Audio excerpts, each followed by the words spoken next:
ناظرین، بات وہی ہو رہی تھی کہ ہمارے پاس ایک تو زمین کم ہوتی جا رہی ہے، لیکن اگر اسٹیٹ ریئل کا کام بھی جو کر رہے ہیں وہ لوگوں تک فائدہ نہیں پہنچا رہے، بلکہ ان سے فراڈ زیادہ ہو رہا ہے، فائدہ کم ہو رہا ہے۔ سرمایہ دار سرمایہ کھینچ رہے ہیں لیکن عوام کو اس کا فائدہ نہیں ہو رہا۔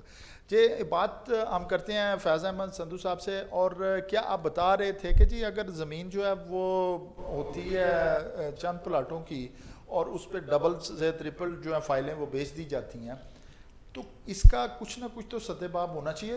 کس کے اوپر اس کی سب سے زیادہ ذمہ داری؟ سب سے زیادہ ذمہ داری ہے گورنمنٹ کی، ایل ڈی اے کی، اور یہ ایک دو محکمے ہیں مختلف جو ہیں وہ، اگر اسلام آباد میں ہیں تو سی ڈی اے کی، سی ڈی اور اے اگر کی، ہاں جی دوسرے ہاں جی، ممالک میں جو اس کو کنٹرول کرتے ہیں ان کا کی۔ پہلے ہی کام یہ ہے ٹھیک ہے۔ کہ وہ جگہ دیکھیں، اس کے پیپر دیکھیں، دیکھ کے ان کو این او سی جاری اتنے کا کریں جتنی ان کی زمین ہے۔ جب آپ دیکھتے ہیں کہ این او سی تو لیا ہی نہیں گیا ہوتا اور لوگ جا کے پلاٹ بھی لیتے ہیں اور ان کے اشتہارات بھی لگتے ہیں، اس کا کیا تدارک ہو سکتا ہے؟ اس کا تدارک تو جو لینے والے ہیں ان کو سوچنا چاہیے کہ ہم ان کی چیکنگ کریں، ان کے پیپر دیکھیں، ان کے سارے معاملات دیکھیں تو پھر لینا چاہیے۔ لیکن ان کو جب آپ ہم فیض صاحب جو کہہ رہے ہیں جی اپنا امجد صاحب کہ جو چیزیں ان کو دیکھنی چاہیے، اب دیکھیں ہمارے میں جو لوگ ہیں وہ زیادہ تر باشعور نہیں ہیں، ان بڑی مشکل سے پیسہ کچھ کماتے ہیں اور پھر اس کو لے لیتے ہیں، اور جو چھوٹے انویسٹر ہیں ان کو بھی اتنا شعور نہیں ہوتا، وہ اتنے پڑھے لکھے نہیں ہوتے، صرف ان کوئی عام استاد ہوتا ہے اور وہ استاد بھی ان سے فراڈ کرتا ہے۔ تو وہ اگر انویسٹمنٹ کرتا ہے تو کیا انہیں کیا سوچ کر، جو نئے ہمارے آنے والے چھوٹے یا بڑے انویسٹر اگر اس فیلڈ میں آتے ہیں تو انہیں کیا سوچ کر اس میں کرنا چاہیے، اور کیا احتیاط بھی کیا احتیاط ہیں جو ان کے لیے لازم ہے؟ ماشاءاللہ، آپ چونکہ بہت سی چیزوں کو سمجھتے ہیں سہرائی صاحب، اور آپ عوامی مسائل کو اجاگر کر رہے ہیں بیسیکلی۔ آپ نے یہاں پہ انویسٹر کا نام لیا، بہت درست ہے، انویسٹر بھی ہمارے ہی بھائی ہیں، بہنیں ہیں۔ ایسے ہی جو لوگ ذاتی طور پہ گھر پلاٹ لینا چاہتے ہیں، میرے ذاتی مشاہدے میں ہیں، میرے تو جاننے والے احباب ہیں شاہد اور عثمان، ان بیچاروں نے یہاں پہ گجو متا پہ ایک ہے آلو روڈ، وہاں پہ کوئی وائٹ ہومز کے نام سے سوسائٹی ہے، وہاں پلاٹ بک یا 3 لاکھ روپیہ دے دیا، بقایا دینے تھی قسطوں میں یا کسی طرح سے 3 لاکھ دیے ہوئے آج کئی مہینے ہو گئے ہیں، شاید 6 مہینے ہو گئے ہیں یا 8 مہینے ہو گئے ہیں۔ 3 مہینے سے زیادہ عرصہ ہو جانے کے بعد، 6 ماہ سے زیادہ عرصہ ہو جانے کے بعد، آج انہوں نے جس بندے کو پیسے دیے ہیں اس بندے کو لوٹی جا رہے ہیں۔ وائٹ ہوم وہاں پہ ایک اچھا خاصا نام ہے، انہوں نے کچھ گھر بنا کے بھی دیے، لیکن اب پیسے جس بندے نے وہاں پہ بیٹھ کے لیے، پتہ نہیں وہ وائٹ ہوم کا تھا، کون تھا تو ان کے دفتر میں ہی اس نے وائٹ ہوم کے نام پہ لیے۔ جب سے جو وائٹ ہاؤس صاحب نے سوسائٹی بتائی ہے، ظاہر ہے ان کے مالک بھی ہوں گے، انہوں نے جو زمینیں جو خریدی ہیں یہ صرف ایک بندے کا تو نہیں پلاٹ ہوگا، یہ تو کئی جتنے بھی مطلب ہزاروں کے حساب سے انہوں نے پلاٹ کیے ہوں گے، یہ تو ہر دوسرے بندے کو انہوں نے نقصان پہنچایا ہوگا۔ دیکھیں صرف آپ کے یہ تو ایک واقعہ ہے نا کہ اس نے 3 لاکھ روپیہ لیا، لیکن اگر اس مالک نے یا ان کے پارٹنرز 1 2 3 ہوتے ہیں، یہی میں نے عرض کیا بہن صاحب سے کہ جی جب آپ کا فراڈ شروع ہوتا ہے نا تو یہ ٹوٹلی ایک قسم کا فراڈ ہوتا ہے، ایک بندے سے نہیں ہوتا۔ ان کا سدباب کرنے کے لیے ایسے مالکان کو تو چاہیے کہ کسی صورت بھی برداشت نہیں کرنا چاہیے، گورنمنٹ کو بھی، اور انہیں وہ سزا دینی چاہیے، بلکہ اگر ان کے ساتھ پورا کا پورا تسلسل ہو ایل ڈی اے سے لے کے اور جو لاسٹ تک جو انوالو ہے، تو آپ اگر یہ جن دوست کا آپ ذکر کر رہے ہیں ان کو کیوں نہیں ابھی تک انہوں نے اس ایشو کو اٹھایا؟ سر دیکھیں، وہ بچے بیچارے بڑی بھاگ دوڑ کر رہے ہیں، لیکن ایک تو عام لوگوں کا یہ سینے کے جو کمانا وہی کھانا، بیچارے صفا کوشش کرتے ہیں، دیہڑی توڑیں گے 1000 کی، بھاگ دوڑ کریں گے، اصل اس سے کچھ ہوا نہ ہوا دیہڑی ٹوٹ جائے گی، 2-4 ہزار کا نقصان صرف اس وجہ سے کہ کام نہیں کیا ہو جائے گا۔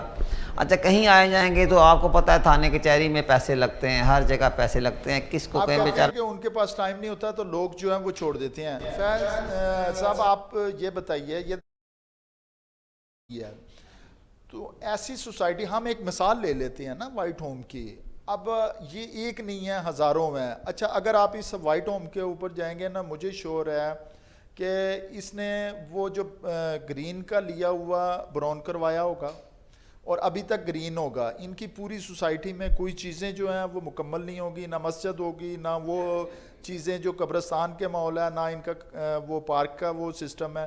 یہ ڈیفینیٹلی ان کا. اور میں آپ کو دوسری چیز بتاتا ہوں کہ ان کا نقشہ بھی ٹھیک نہیں ہوگا. آپ یہ سوچیں اگر ہمیں ایک چیز کا مل جاتا ہے, اگر ایک چیز ہمیں مل جاتی ہے اس چیز پہ, تو ہم کیوں نہیں اس چیز کو مطلب انجام تک کیوں نہیں پہنچاتے. یہ مطلب اگر انہیں نہیں ہے ضرورت تو دوسرے لوگوں کو بچانے کے لیے. اب یہ مطلب انہوں نے 1 2 4 پلاٹ تو بیچنے نہیں ہوتے, ہزاروں پلاٹ ہوتے ہیں, اور انہوں نے ہزاروں پلاٹ پہ اگر ایک بندے کو اگر انہوں نے ڈاج دیا ہے, اور وہ بھی ایک 3 مرلے کے پلاٹ پہ, تو یہ کنال پہ پھر وہاں پہ انہوں نے جو ہے وہ کمرشل جو ہے وہ تو بہت مہنگا کیا ہوتا ہے. وہ کمرشل کے حوالے سے آپ دیکھیں تو یہ فراڈ در فراڈ ہوا ہوتا ہے. اس کو روکنے کے لیے ان کو کیا مشورہ دیں گے آپ؟ ان کو روکنے کے لیے مشورہ یہ دیں گے کہ یہ عوام کو, ہاں جی, کہ وہ سب سے پہلے اپنی ان کی چیکنگ کریں, دیکھیں کہ ان کے پاس جگہ کتنی ہے. ان کے اسی کے علاوہ اور کوئی حل نہیں ہے. محکمہ دیکھیں, LDA جائیں, اور اس طرح بچت ہو سکتا ہے. خاص طور پہ ہمیں یہ جو پراپرٹیز والے ہیں ان کو بھی چاہیے کہ یہ جو وائٹ ہوم کی خاص طور پہ جو بھی یہ ایسی ایک بندے کو بھی کیا ہوا نقصان ہو وہ کسی دوسرے کو نہ ہونے دے. ایسے وائٹ ہوم جیسی جو ہاؤسنگ سوسائٹیز ہیں ان کا بین کرنا چاہیے.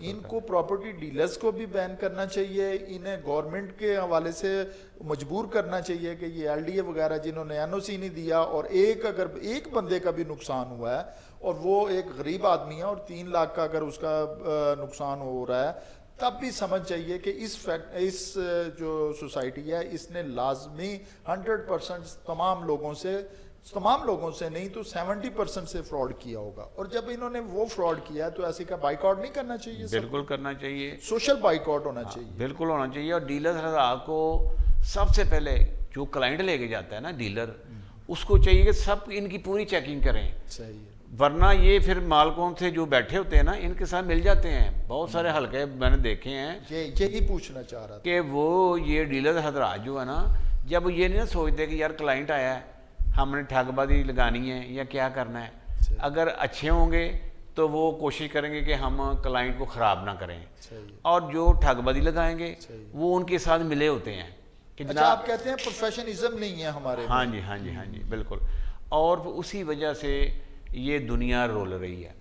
اچھا امجد صاحب, اس بات پہ رول رہی ہے دنیا. اب آپ یہ کیا کہتے ہیں, جیسے آپ نے وائٹ ہوم کا بتایا ہے, اس طرح کی بہت ساری سوسائٹیز ہوں گی. یہ وائٹ ہوم جیسی سوسائٹیز کا سد باب کس طریقے سے ہونا چاہیے آپ کے خیال کے مطابق؟ سر دیکھیے یہ بہت اہم ایشو ہے. اور دیکھیں وہ میں جن کی بات بتا رہا ہوں میں انہیں تھوڑا ذاتی طور پر جانتا ہوں. بہت غریب آدمی ہیں تو قسطوں پہ پلاٹ لیا ہے نا, گھر لینا چاہ رہے ہیں, کرائے پہ رہتے ہیں, مزدوری والا اسٹائل ہے, صوفہ پوشش کرنا, کوئی میرا مطلب مل تو نہیں لگائی ہوئی.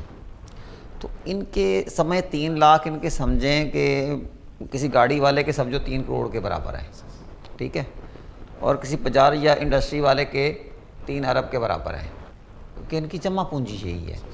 تو اس کو بچانا بہت ضروری ہے, اور اس کے لیے سد باب تو یہی ہے, سب سے پہلا فرض تو بنتا ہے گورنمنٹ کا کہ گورنمنٹ اس میں کوئی قوانین واضح کرے. کیا لوگ شکایات بھی نہیں کرتے LDA کو کرے؟ LDA اللہ آپ کا بھلا کرے. LDA کی شکایت کس سے کرے یہ بتائیں آپ. LDA کو شکایت کیا کرنی بتائیں, LDA کی شکایت کس سے کرے؟ آپ سے دوبارہ پوچھیں, ایک بریک کا ٹائم ہوتا جا رہا ہے, ہمارے ٹائم کا مسئلہ, اور بریک لینا ضروری ہے. انشاءاللہ آپ سے یہیں سے دوبارہ کریں گے. ناظرین چھوٹے سے بریک کا ٹائم, اور ہم بریک پہ جاتے ہیں, اور اس کے بعد انشاءاللہ بہت چھوٹے سے بریک کے بعد واپس آئیں گے. ہمارے ساتھ رہیے گا.